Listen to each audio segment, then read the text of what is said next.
When terrorists attacked the World Trade Center on September 11th, they unleashed more than just random death and destruction. They set loose fear. Fear that the front lines of war were no longer oceans away. They were right around the corner. Subsequent attacks in Madrid, Moscow, and London have only heightened that fear. We're really faced with a unique challenge in our history. For certainly the last 100 years, when it came to warfare, we did it as an away game. We did it on the territory of our enemies or adversaries, and we pursued happiness here at home. It's physically impossible to provide a foolproof defense against terrorist attacks without locking everybody into a prison. I mean, if you walk around your neighborhood, if you walk around your town, start thinking like a terrorist. Start looking for targets to attack, and then start thinking about what could be done to defend all of those targets. While it may seem like an impossible task, the brightest minds in industry and government are working to develop and deploy new technologies that can hopefully stop terrorists before another attack. From radar to robots, scanners to sensors, from airborne imaging systems to radiological portals, from truck-stopping satellites to virtual fish-on-chips. New technologies are rising up to fight a new high-tech battle with the forces of terrorism.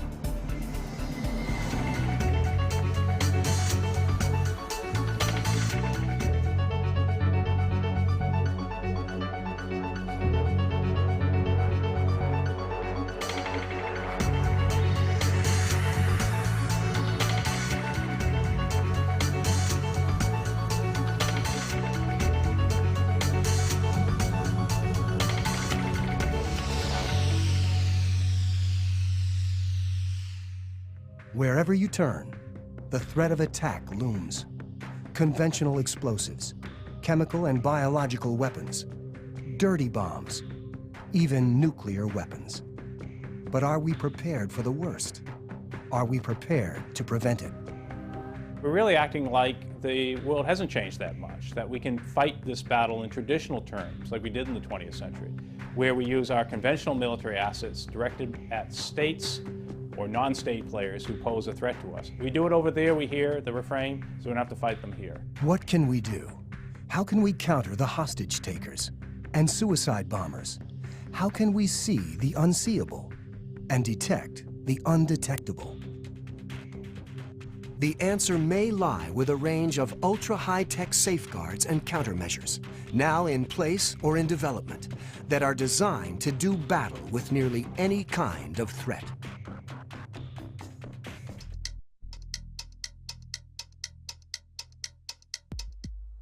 The unmanned aerial vehicle has been a versatile military resource for tracking, reconnaissance, and capture for many years.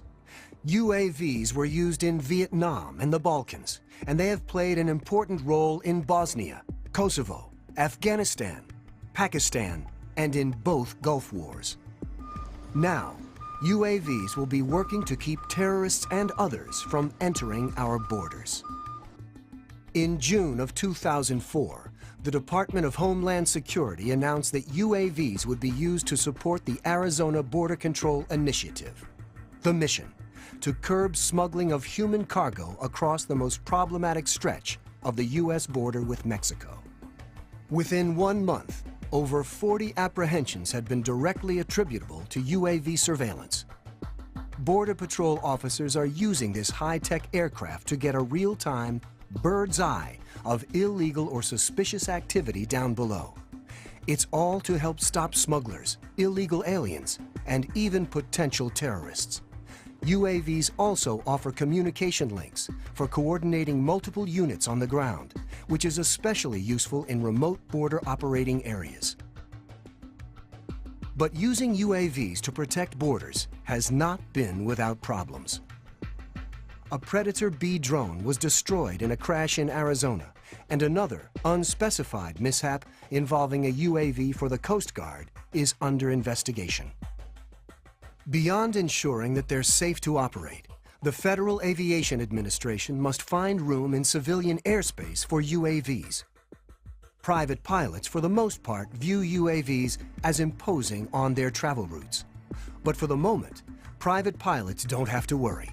At a cost of over $6.5 million each and thousands of miles of border to patrol, the practical, widespread use of UAVs is not yet a reality. That's why, in September of 2006, the Department of Homeland Security awarded a multi-million-dollar contract to Boeing to monitor a 28-mile stretch of the Arizona-Mexico border. Although UAVs will factor into the plan, the main defense will be a line of towers equipped with ground-based radar and camera systems designed to transmit images to border agents using handheld devices, setting up what Department of Homeland Security Chief Michael Chertoff described as a virtual fence. Back down at sea level, another enormous challenge is monitoring the 7,500 foreign flagships that make 51,000 calls in U.S. ports annually. One of the weakest links in border security remains the seaport. For me, one of the scarier scenarios that are out there in terms of how the terrorists can really cause us harm is to convert the container, the 8-foot by 8-foot, 40-foot box that fits on ships and trains and trucks like Lego blocks, is interchangeable, that these boxes can be turned into the poor man's missile, that you can put a weapon of mass destruction into a container and ship it to the United States and set it off in any one of our major urban cities or in a seaport or in a train yard or so forth here. I think most Americans would be shocked to know that, in fact, the U.S. government doesn't monitor ships, big ships, 800, 900-foot ships. We monitor airplanes in our airspace, but we don't do the same thing with ships in terms of just the position. Anybody who wants a box that has about $5,000 can get one, and there's virtually no system to track them as they move to their final destination. If you can track the shipping of a Christmas present online, why can't you track a shipping container? Companies like Federal Express use barcode technology to track shipments. New technology, based on radio frequency identification, or RFID, is now available.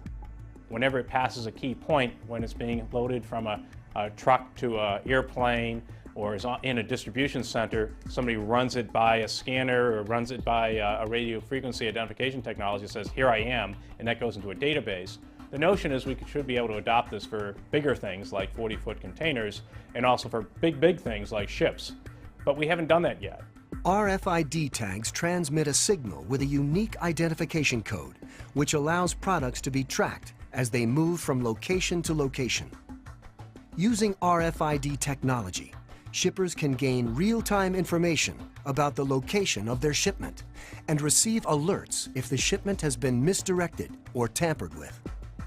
Not being able to track a container is a serious liability. Not knowing what's inside is even worse. Is there any radioactive material in here? Is there any chemical or biological thing I should be worried about? And also to sense the integrity. Has anybody messed with me as I move through the system? To efficiently stop terrorism from crossing borders, we still need to get large-scale X-ray technology and radiological portals up and running.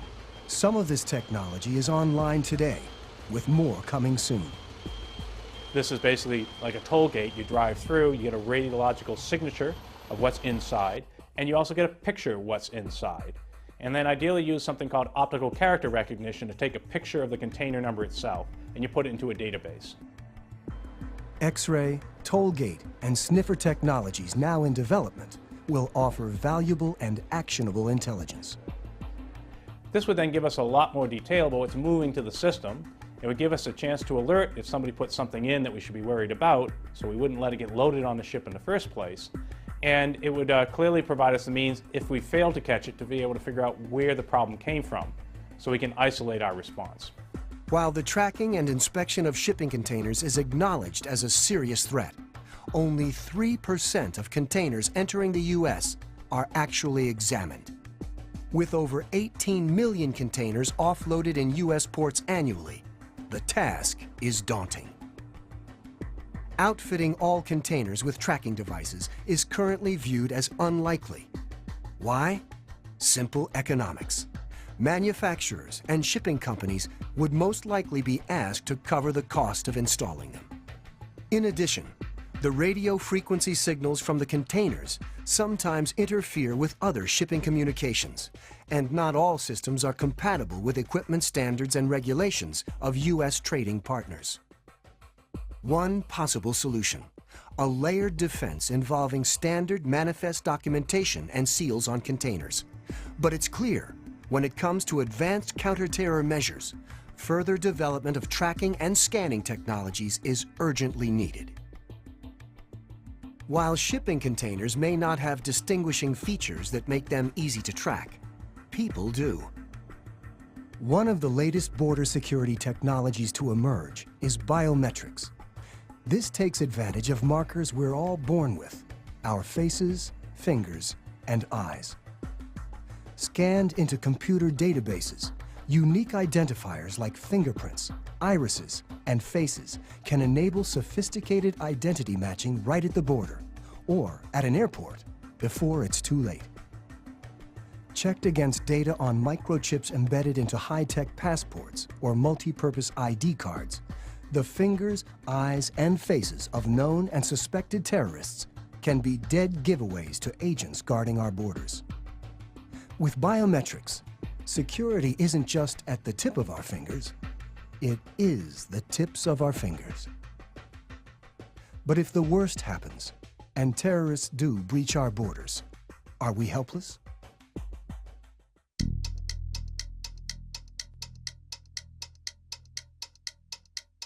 You can defend some targets, but there are just simply so many things in our society that a terrorist could go to that regardless of how many things you defend, they're simply going to go to the next item on the list.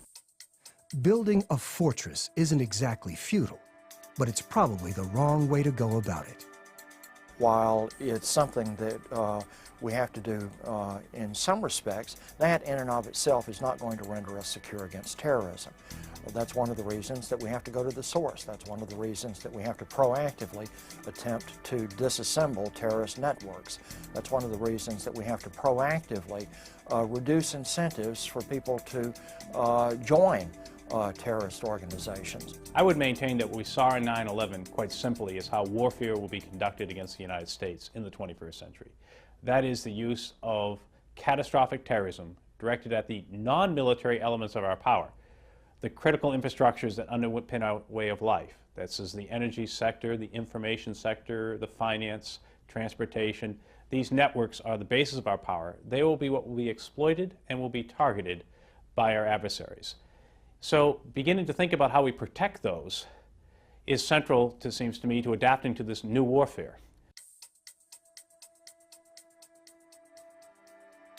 On September 11th, not only was the line between international and domestic warfare obliterated, but so was the boundary between conventional and non-conventional weapons.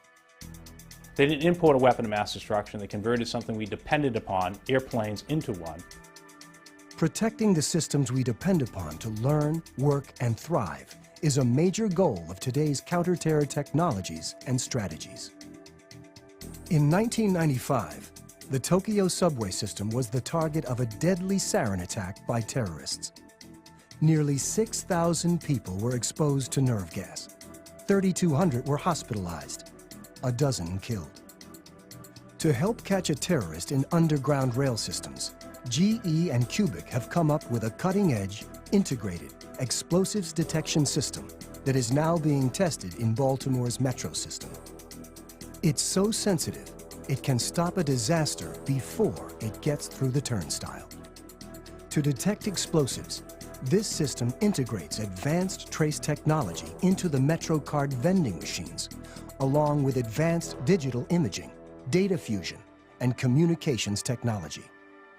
Touching the start button to buy a subway Metro card instantaneously begins an analysis of the person's fingertip for traces of explosives. If even a few molecules of an explosive compound is detected, the system can be set to go on high alert, contacting law enforcement, photographing the suspect, and pinpointing the location. Turnstiles can be set to lock automatically. In addition, transit monitors will dispatch law enforcement. Though not foolproof, this technology could make terrorists think twice before launching a terrorist attack against a country's transit system. Since the events of 9/11, there has been an enormous investment in airport security worldwide. In 5 years, terminals and tarmacs have undergone multi-billion-dollar overhauls. But as the cunning and nerve of terrorists increase, so must vigilance and the level of technology aimed at preventing terror. Airport checkpoints for passengers and baggage remain in dire need of advanced counter-terror tools. InVision Technologies and its subsidiary, Quantum Magnetics, are merging electromagnetic and resonance technologies into a fleet of innovative airport security devices that can supplement existing X-ray machines. Chief among them, CT, or computed tomography, originally known as computed axial tomography, or simply CAT, the same CAT scan technology used in medical applications. It's configured for easy integration with automated baggage handling systems. InVision CTX systems can automatically detect explosives hidden in bags. Inside this loosely packed bag, we have 2 bombs. Famous explosive called Semtex. Another type of explosive. This is sheet explosive. The system detects explosive with a 2-step process. We have an X-ray source, which shoots X-rays through the bag. Here it is right here. The system would also give you the name of the explosive or the type of the explosive, the mass that it found, and the average density that it found. CTX systems use computer algorithms that analyze CT data slices against the properties of known explosives. If there's a match, the system sounds an instant alarm. With the type, the weight, the density, the location, and the existence of the detonators, we can pretty much know everything we need to in order to make sure that this is a real threat. With close to 1 billion pieces of baggage being screened for explosive each year, the task is daunting, and so is the cost.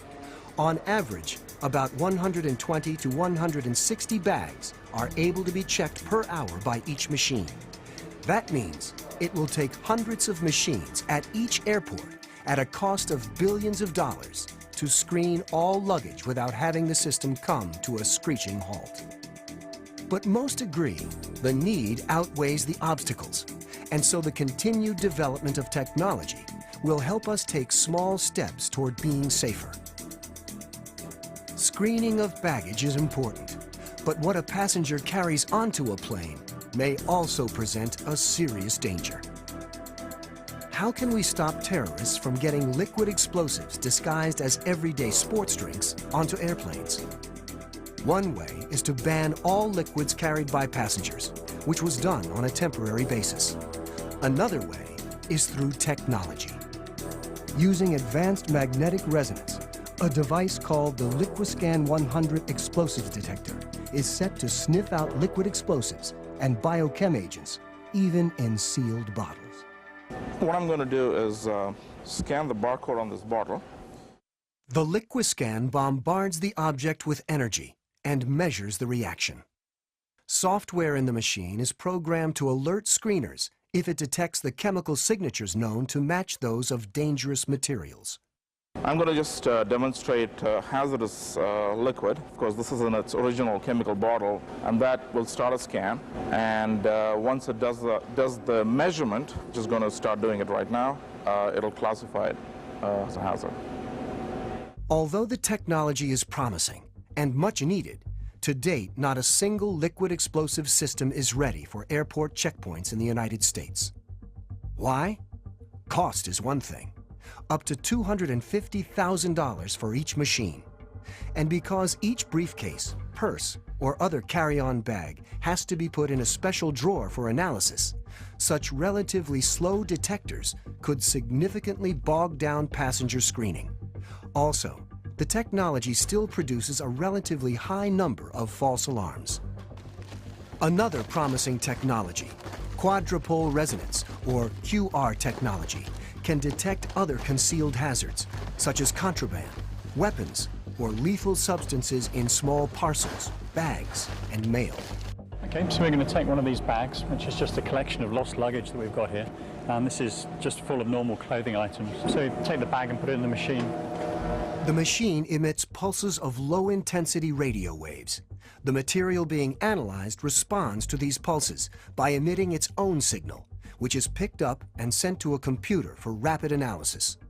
The signal emitted by each type of potential explosive is unique and readily distinguishable from those of harmless materials. We've configured the machine so that if there's an alert, it actually retains the bag within the machine, and then the operator can choose to eject the bag and search it by hand. New checkpoint security devices come in handheld sizes too. So here we have a handheld device that works in many ways like a standard metal detector at an airport, but this device uses advanced technology that Quantum Magnetics has developed to detect the actual explosives in plastic explosives. And it can also detect metal in case there's any metal in the way of the explosive. So here we have somebody who has explosive in one pocket and there's no explosive in the other pocket. What we can do is if we scan where there's no explosive, we wait for whether or not there's an alarm. We get a green light, so there's no alarm. It's a clear. I'll scan the explosive, and we get an alarm that indicates the presence of the explosive in her pocket. We'll be prepared to find other weapons as well. iPortal is a walk-through metal detector that uses electromagnetic anomaly detection technology.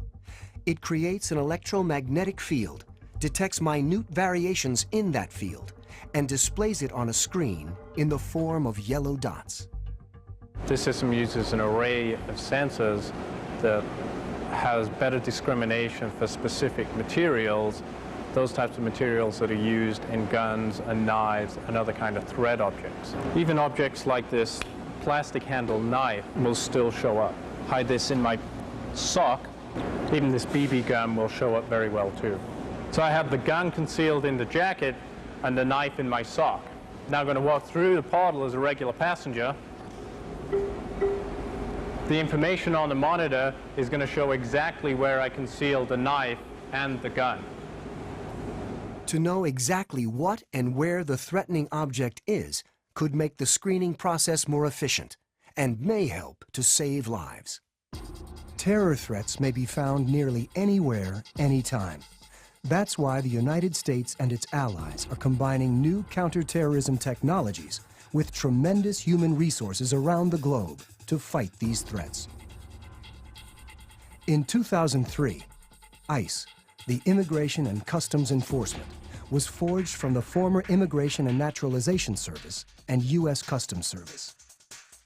Headquartered in Washington, D.C., with a $4 billion budget and some 15,000 employees worldwide, ICE is now the largest investigative arm of the U.S. Department of Homeland Security. ICE has transformed immigration and customs authorities into superior counterterrorism agencies. These technologies are being made available to investigative and customs branches at allied governments around the globe. Today, ICE targets the people, the money, and the materials supporting terror and related criminal activity the world over. With assistance from its Forensic Document Lab and Cybercrime Center, ICE's Cornerstone Initiative aggressively pursues the financial trail of criminal groups, their earnings, and the storage and movements of funds, wherever it leads. And with real results. ICE has been responsible for the arrests of Abdurrahman M. Alamoudi, a naturalized U.S. citizen who was charged with dealing with Libya as a terrorist facilitator, and Nouraddin M. Abdi, accused of plotting a bomb attack on an Ohio shopping mall. With ICE personnel and cutting-edge technology on the job, a newly modernized counter-terror strategy is rapidly taking shape. Profiling. It's the practice of treating someone as a suspect because of his or her race, ethnicity, nationality, or religion. Since September 11th, the issue of profiling and the potential civil liberty and constitutional issues it raises has re-entered the national discussion. But one new technology doesn't care who you are or what you look like. It's specifically designed to detect concealed weapons with a camera in real time and catch you whether you look dangerous or not.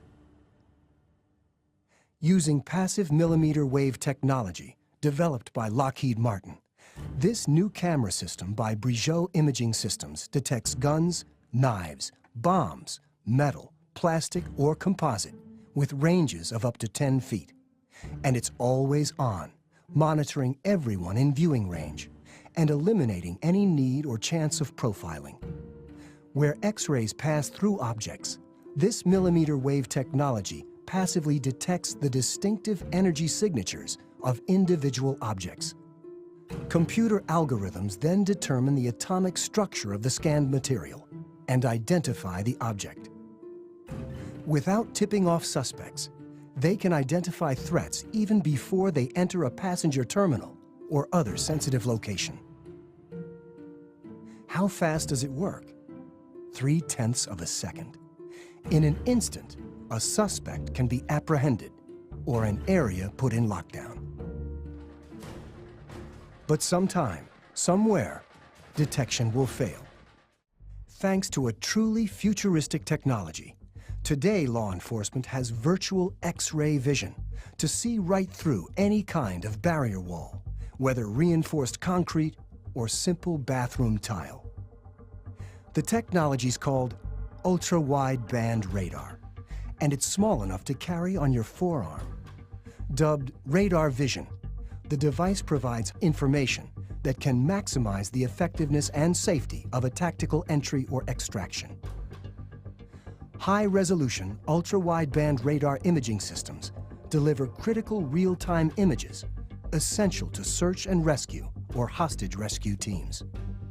The radar vision sends out millions of ultra-wideband pulses each second, creating a signal that can penetrate most common building materials, such as a brick wall.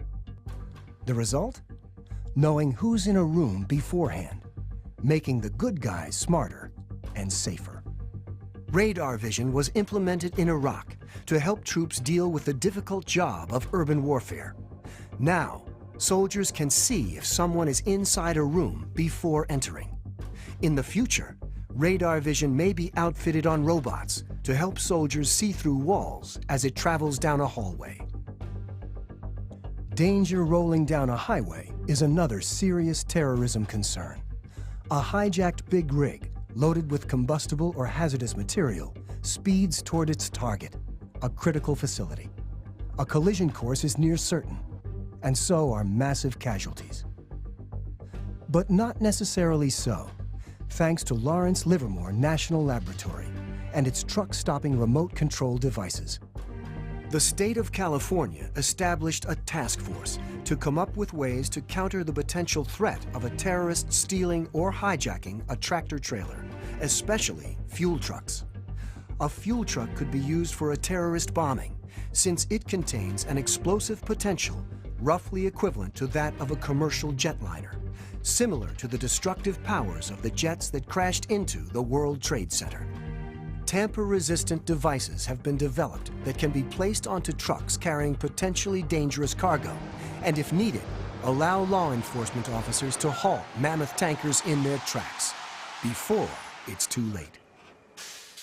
This is a truck stopping device for facility protection. An officer would insert the box in between the truck and the trailer. It's fairly simple. You'd remove the glad hands going to the trailer, apply those now to the box, and then the box is now in line with the original braking system going to the trailer. It's a fairly simple device. It's a couple of valves operated by a radio.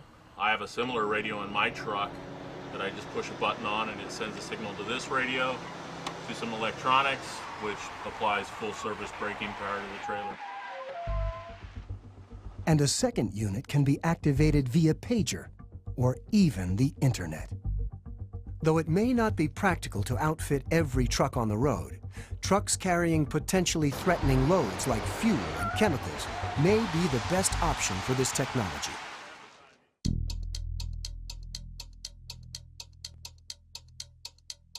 If terrorists do breach a nation's border by land, sea, or air, Could the greatest danger actually come from a cloud?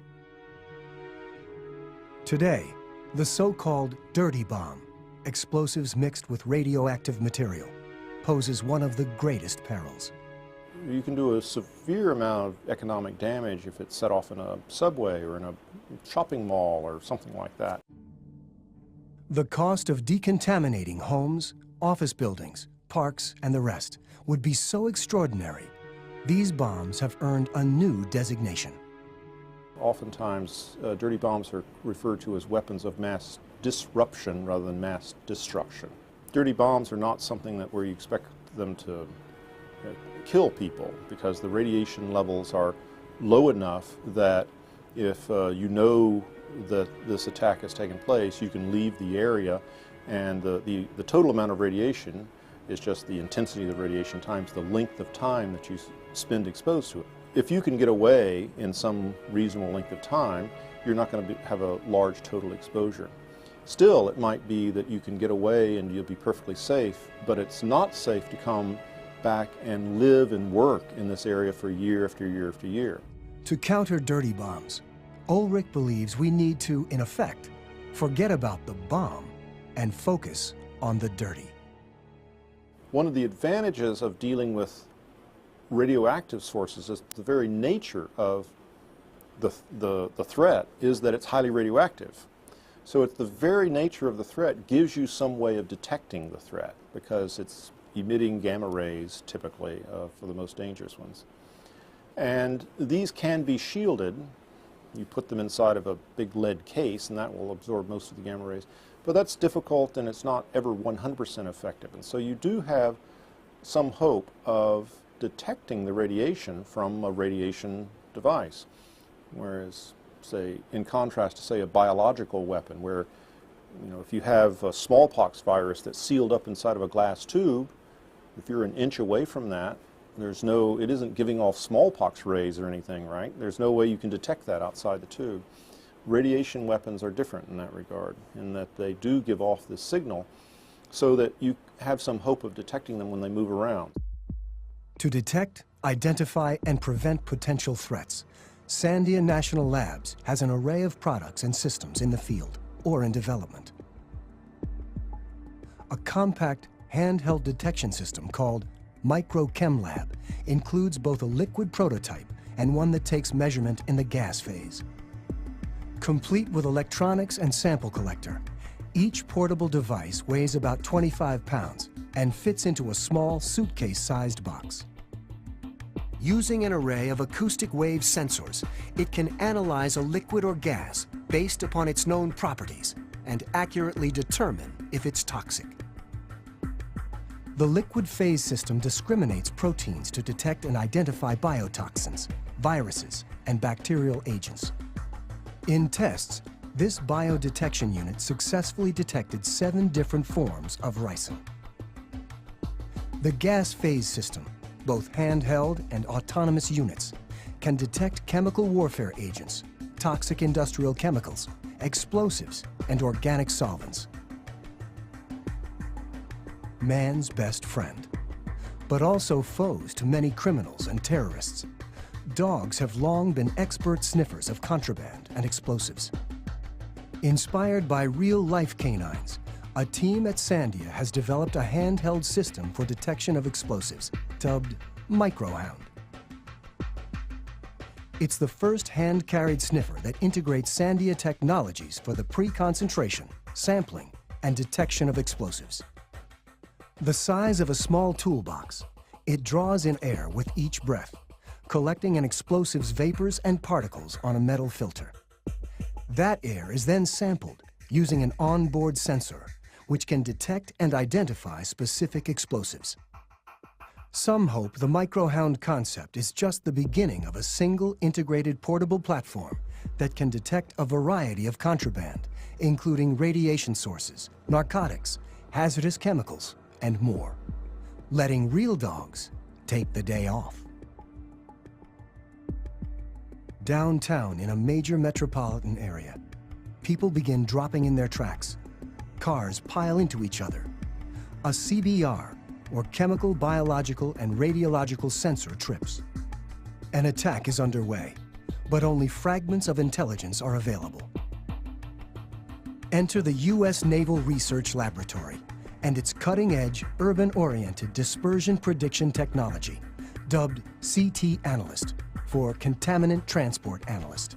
The CT Analyst Emergency Assessment System improves the odds of survival with powerful computers that, if needed, can plot the direction of toxic clouds in the event a disaster strikes. Such an airborne threat might come in the form of poison gas, lighter-than-air viruses, or radiation from a dirty bomb. If disaster strikes, analysis is rapid. Readings of wind speed and direction, building sizes, the slope of streets, the flow of a river, and other factors are all computed in an instant. The CT Analyst then creates 3D simulations at the fingertips of first responders in a visual, easy-to-comprehend format with zero time delay. But what if the lethal agent takes a swim? How do you catch a threat in the water before it's too late? Water. It's our lifeblood. But for some terrorists, water supplies are a potential target. That's why the U.S. Army Center for Environmental Health Research has enlisted an unlikely legion of soldiers in the war against chemical and biological attacks. Fish. Thanks to their highly sensitive nature, bluegill fish are now actually guarding our water supplies. Sentinel monitoring of an environment through a species, such as fish, actually has its roots in coal mines, where early miners brought canaries underground to alert them to the presence of carbon monoxide. Exposure to even small quantities of the noxious gas prompted signs of distress in the tiny birds, and miners knew to evacuate. In the underwater environment, fish demonstrate sensitivities even more acute than canaries. Fish cough, and you can measure the movement of the gills as they come into pollutants. So we have developed a system which is starting to be adopted at various places around the country to monitor the quality of water going into municipal systems. From rivers to reservoirs to treatment plants, fish are on guard. By measuring the behavior of the fish, and in the presence of toxic chemicals, they have a broad sensitivity to anything that's toxic to man. You can measure that, get early warning, will automatically dial up the attendant who can shut down the intake to the system, go out and check, measure to see exactly what the problem was, and then prevent any sort of pollutants getting into the water system. When the fish exceed their normal behavior patterns while swimming, the computer automatically sends a message, and the fish don't seem to mind a bit. They're free swimming. They're doing what they're happy to do every day. They swim in water, there's nothing that touches the fish. It's simply that there's external sensors that measure their motion. And so by their motion, we can look at the opening of the gills, how fast they're swimming, and those other factors so that we know that they're doing. In the future, there's hope that the understanding of fish behavior can be replicated through technology. If we understand the physiology, what the biochemical changes are going on in that fish's body, and we can use the science of genomics and proteomics and other stuff to map that, we can end up with fish on a chip that we can then not have to, maintain the fish, but actually have a small portable device that is much lighter weight and doesn't require a big box and running water like this. The system's designed every 15 seconds it does an analysis. It's collecting data every 24 milliseconds. So it's at a 40 hertz rate that it's collecting data. It's summarizing it in 15-second blocks. So in theory, you could get a 15-second response given a proper toxicant exposure. Reality, about 15 minutes is a good rule of thumb that you get a response. And most substances at acutely toxic levels will give you a response within an hour. This technology is currently being implemented in San Francisco and New York, as well as some cities in Japan. The hope, catching pollutants if and when they appear, and perhaps saving millions of lives.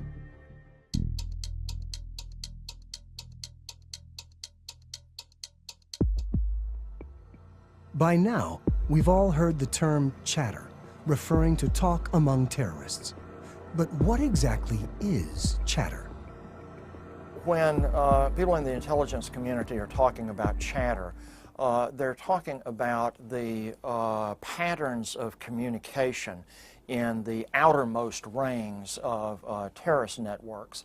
The theory being that a terrorist network consists of sort of a core group of clandestine combatants, and then another circle outside of that of active supporters, people who do fundraising, and then an outer circle of people beyond that who are generally aware of and supportive of the group's plans. What they are looking at is changes in the patterns of communication of that outermost group. They're not looking at the terrorists saying, well, okay, let's go plant the bomb tomorrow. What they're looking at is people that are sort of 3 degrees of separation from that, talking a lot more about how there's going to be good news soon.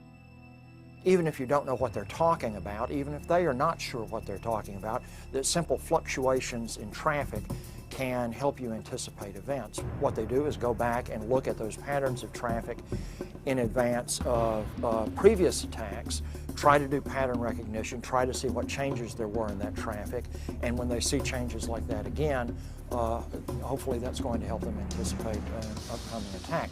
All types of communications are part of the data intercept and analysis of chatter technology. International satellite telephone, optical cables under the sea, cell phones, internet email, just about any type of communication they're going to be monitoring.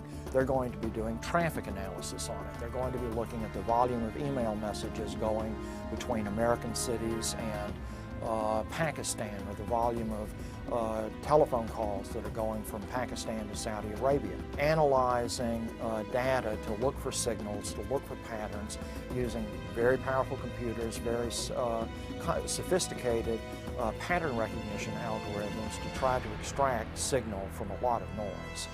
But pattern analysis is far from an exact science.